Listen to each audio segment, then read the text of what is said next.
کیا وجوہات ہیں, کیا ایسی ریزنز ہیں کہ اسلام سے جو تعلیمات ہمیں مل رہی ہیں, جس طرح الحمدللہ اسلام میں عورت کو مقام دیا گیا, اس سے پہلے کا بھی معاشرہ لوگوں کے سامنے ہے اگر وہ پڑھتے ہیں دیکھتے ہیں, اور اس کے بعد اسلام کے بعد جو عورت کو مقام ملا ہے وہ بھی ہم نے پڑھا ہے, لیکن ہم ان سب کو سائڈ پہ کر دیتے ہیں ایسے ہی, اور ہم سامنے کر دیتے ہیں جو سنی سنائی باتیں ہیں ان پہ.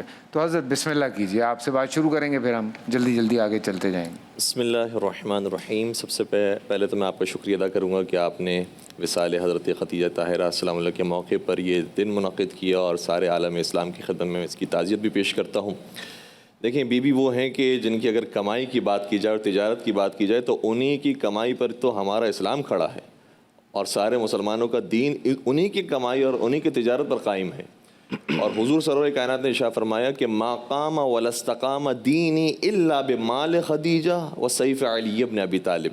میرا دین کھڑا نہیں ہو سکتا تھا اور اس کو قوام حاصل نہیں ہو سکتا تھا اگر یہ دو چیزیں نہ ہوتی, مال خدیجہ طاہرہ اور تلوار علی ابن ابی طالب علیہ السلام. تو حضرت خدیجہ طاہرہ السلام علیہ پہلی تاجرہ خاتون تھی اور بہترین کامیاب بزنس وومن تھی, لیکن ساتھ ہی ساتھ ان کے اندر ایک اور کوالٹی یہ تھی کہ صرف کمانے والی نہیں ہیں, وہ لٹانے والی ہیں, وہ قربان کرنے والی ہیں, انفاق کرنے والی ہیں.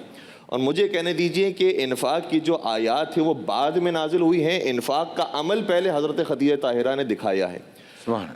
باقاعدہ قرآن کریم کی آیت ہے کہ لا یستوی منکم من انفق من قبل الفتح وقاتل اولئک اعظم درجۃ من الذین انفقوا من بعد وقاتلوا. دو افراد ہیں, یہ دونوں برابر نہیں ہیں.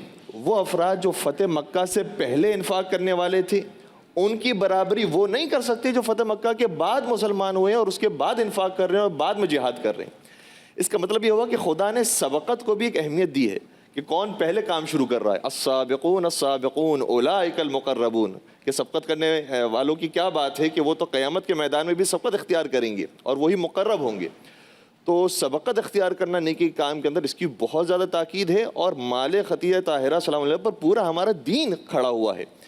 اس کے لیے میں ایک اور حدیث کا بھی سہارا لوں گا کہ حضور صلی اللہ علیہ وسلم نے ارشاد فرمایا کہ من سن سنتا حسنتا فلہ اجرها واجر من عمل بها الى یوم القیامہ. اگر کوئی شخص ایک نیک بنیاد کو قائم کرتا ہے تو اس نیک بنیاد قائم کرنے کا ثواب بھی اسے ملتا ہے, اور جو اس بنیاد کی وجہ سے فائدہ اٹھا رہا ہے اسے بھی اس کا ثواب ملتا رہے گا قیامت تک. ثواب جاریہ, ثواب جاریہ ہے.